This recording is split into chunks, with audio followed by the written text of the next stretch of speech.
Welcome!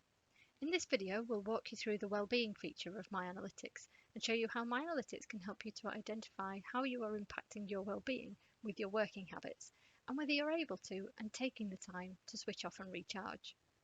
If you don't have the Wellbeing tab open, click on the Insights button in your Outlook mailbox in the top right-hand corner here. Then click on Go to Dashboard. This is the button that looks like the little graph.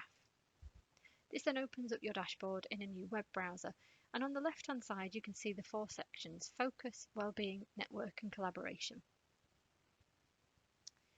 If you click on the Wellbeing tab, you can see that at the top it shows you the number of quiet days you've had over the last 4 weeks.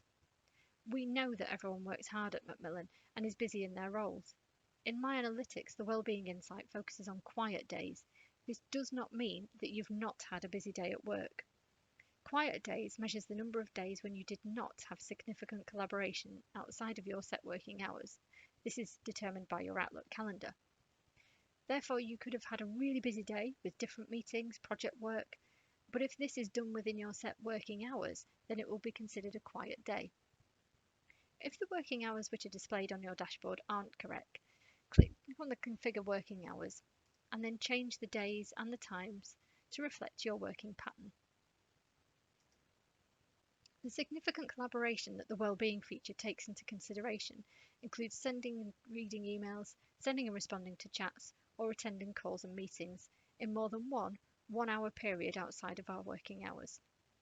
So for example, if your working hours are 9 till 5 Monday to Friday, and you collaborate in meetings, emails, chats or calls after 5 p.m. on the Wednesday, then that Wednesday will not be considered as a quiet day. Weekends are considered all-day quiet hours and are included in the quiet days because they should be opportunities to recharge from work for a full day, unless of course it's part of your working week. If we scroll down, we can see the 4-week trend, and this gives you a calendar view of how many quiet days you've had in the past 4 weeks. The purple days means that you were able to switch off and didn't collaborate outside of your set working hours. Any grey days show that there was some collaboration outside of your working hours. It can be helpful to see it like this as a way to identify if there are lots of grey days and considering why this might be happening, and does it happen most frequently on particular days. Any disruptions you've had to your quiet hours can be seen in the pie chart in the top right hand corner of My Analytics here. If meetings or chats or calls are a high disruption, maybe it's worth exploring how you feel about communicating about leaving them on time. And then if we scroll down, you can see some wellbeing top tips here in the bottom right. My Analytics will provide a tailored tip for you, and it will change depending on what your working patterns and quiet days have been like over the past month. You can click on More Research or More Tips to find out more.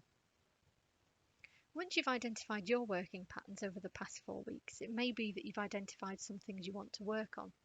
Some wellbeing tips that might help could include turning off work when you're not at work. Easy to say, but do we actually do it? Turning off notifications when you're not at work. Any beeps or flashes or notifications can be hugely distracting. You may think, I'll just check this, and before you know it, an hour or so can easily pass. Take a break when you're at work. It's okay to make a cup of tea, to stretch your legs, to move about and reset, to give your mind some breathing space. Be a thoughtful co-worker. If you're emailing, calling, sending chats to colleagues outside of working hours, what message does that send to them? If a meeting is overrunning, you're probably not the only person who needs to get away. Can you speak up and let the organiser know that you need to leave? And be respectful of other people's time and your own. If you're leading a meeting, make sure you stick to the time. Please remember that My Analytics is completely optional. It's up to you whether you use it and how often. Your dashboard and the data displayed here is individual and private to you. No one else in the organisation has access to your personal My Analytics. We've got other resources available to support you with using My Analytics. This includes videos on getting started, how to tailor it to meet your preferences, and then we have videos on the other key features, the focus, network and collaboration. If you'd like to find out more about My Analytics, head over to the FAQ document on Green Rooms, as this should help to answer any questions that you have. Hope that's a help.